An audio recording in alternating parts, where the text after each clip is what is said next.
Zvachim d'Afpevav résumé. La Mishnah dit, malgré que des korbanot psulim qui sont montés sur le Mizbeach, des membres de korbanot, ou des parties ou les graisses des korbanot qui ont déjà été mis sur le Mizbeach par erreur alors qu'ils sont psulim, eh bien on ne les enlève pas du Mizbeach. Il y a quand même certaines choses qu'il faut retirer du Mizbeach, qui est donc toutes les parties du korban qui sont mangées par les Kohanim, ou par les propriétaires, ou la Ktoret, qui ont été mis sur le Mizbeach extérieur donc, il faut les retirer.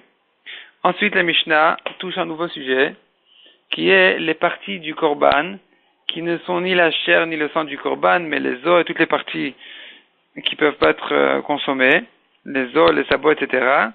Eh bien, là, la Mishnah elle fait un chilouk. Et la Gemara explique que nous avons une contradiction entre deux psukim. Est-ce que tout le korban totalement est monté au Mizbeach, ou bien que la viande et le sang? Et c'est pour ça qu'on dit la solution est comme ça. Si c'est encore attaché au Mizbeach, si c'est encore dans la chair du korban, eh bien, on les met au Mizbeach. Tandis que si ça a été séparé du korban, eh bien, on ne les met pas au Mizbeach. Et même si c'est déjà arrivé au Mizbeach, il faut les enlever du Mizbeach. La Gemara dit que ça c'est l'avis de Rabbi, mais selon Tanakama dans une braïta, lui pense que même les os et les sabots, etc., même s'ils ont été séparés de la bête, eh bien, il faut les mettre au Mizbeach, ça fait partie du korban. Deuxième sujet, dit la Gemara, quel est le din si ça a été séparé avant la Zrikat Adam? Nous avons une marloquette à Moraïm. Selon Rabbi Zera et selon Rabbi Yochanan, les os qui ont été séparés du korban avant la Zrikat Adam, vient la Zrikat Adam et les permet, les autorise aux Kohanim. Les Kohanim peuvent en faire ce qu'ils veulent. Donc, ce qui a été séparé avant la Zrikat Adam, c'est permis. Ce qui a été séparé, les os qui ont été séparés du korban après la Zrikat Adam, c'est interdit. Selon Rabbi Elazar, c'est le contraire. Ce qui a été séparé du korban, les os qui ont été séparés du korban avant la zrika, ils sont interdits. Ils restent tout le temps interdits. Et celui qui en profite, il est chayav d'un korban meila.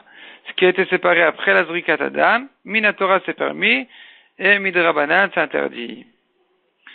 Ensuite, troisième sujet, dit la Mishnah, tout ce qui a sauté du Mizbeach, les psulim, les korbanot psulim qui ont été montés au Mizbeach et qui ont sauté du Mizbeach, le feu les a fait sauter, eh bien, on n'a pas besoin, on ne les remet pas sur le Mizbeach. De même, les braises qui ont sauté du Mizbeach, on ne les remet pas au Mizbeach. Il n'y a pas besoin de le remettre. Deuxième halakha dit la Mishnah, les membres des korbanot ksherim, a priori, qui ont été brûlés au Mizbeach et qui ont sauté du Mizbeach, avant Chatzot de la nuit, on le remet. Après Chatzot de la nuit, on ne les remet pas. On considère que la mitzvah a déjà été terminée. Et la Gemara demande qui dit que Chatzot termine la mitzvah. Et avant ça, d'abord, il faut savoir dans quel état est le korban. Si c'est de la cendre, même avant Chatzot, c'est terminé. Si c'est pas de la cendre, même après Chatzot, c'est pas terminé. Et la Gemara explique que le korban a durci déjà, au feu.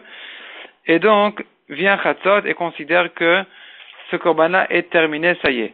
Et la Gemara explique, on apprend ça du pasuk, en fait de deux pasukim, c'est un pasuk qui se contredit. D'un côté, on voit que toute la nuit seulement de la Aktara, de brûler les korbanot. D'un autre côté, on voit que toute la nuit seulement on considère que c'est déjà de la cendre et qu'on peut faire déjà Troumat Hadeshen. Et donc, la réponse est de partager la nuit en deux. Jusqu'à Chatzot, il faut faire les korbanot. Depuis Chatzot, on considère que le korban est terminé.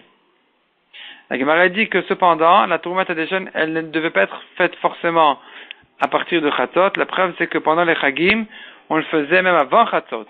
Et donc la Gemara elle ramène une autre dracha, où on voit que la Torah dit de faire la Troumat Hadeshen plus tôt encore que le matin, et donc c'est donné aux Chachamim de juger à quel moment on a besoin de faire pour la Avoda, à quel moment on a besoin de faire la Troumat Hadeshen. Plus il y a de Avoda, plus il faut faire plus tôt, de manière à faciliter la Avoda et les préparations de la Avoda. C'est pour ça que Yom Kippour on faisait depuis Chatzot. En général, on faisait le matin, un peu avant le matin, Yom Kippour depuis Chatzot, et pendant les fêtes, même avant Chatzot on faisait.